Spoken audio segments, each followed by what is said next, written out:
Thank you, Neil. Here's what's happening in the region. Prime Minister of Jamaica Andrew Holness says the Petrojam oil refinery is in danger of becoming obsolete. The state run entity was laid bare by a stinging Auditor General's report last week. According to the Gleaner newspaper, the Prime Minister said that failure to rapidly address the issue of an upgrade at the refinery may spell its doom and result in increasing oil losses. Holness had ordered a forensic audit into the 5 billion Jamaican dollars unaccountable oil losses at Petrojam, where it was found that some 600,684 barrels of oil, valued at 5.2 billion Jamaican dollars over a 5-year period, have not been accounted for. A prostitute and drug fueled sex island will be hosted at a resort on a private island off the coast of Trinidad and Tobago, a representative from the company has told the New York Post.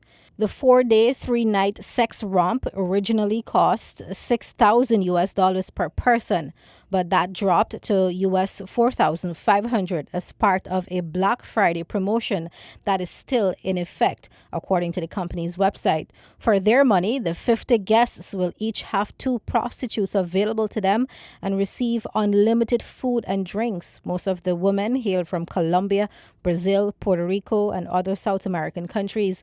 A few American and Canadian girls are also slated to attend.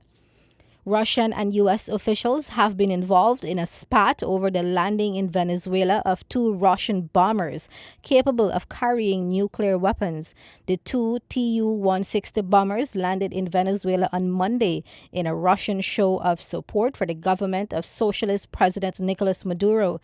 U.S. Secretary of State Mike Pompeo said it amounted to 2 corrupt governments squandering public funds. According to the BBC, the Russian government called his words completely inappropriate. President Maduro said on Sunday that there was an attempt underway, directly coordinated from the White House, to disturb democratic life in Venezuela and to try to launch a coup against the government. Internationally, killed and imprisoned journalists, The Guardians, have been named 2018's Person of the Year by Time. The magazine featured 4 different covers with journalists who have been targeted for their work this year. They include Jamal Khashoggi, who was killed in the Saudi embassy in Turkey. Staff from Capital Gazette, the U.S. newspaper where 5 people were killed, are featured, along with Maria Ressa of the Philippines and the wives of Reuters journalists who are in prison in Myanmar. Thailand's military government says political parties are free to start campaigning ahead of a long-awaited election scheduled for February 24th. The announcement ends a ban on political campaigning brought in when the military ousted the elected government in a coup 4 years ago.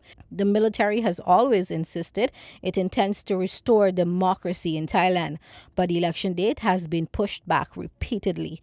And that brings us to the end of regional and international headlines. Back to you, Neil.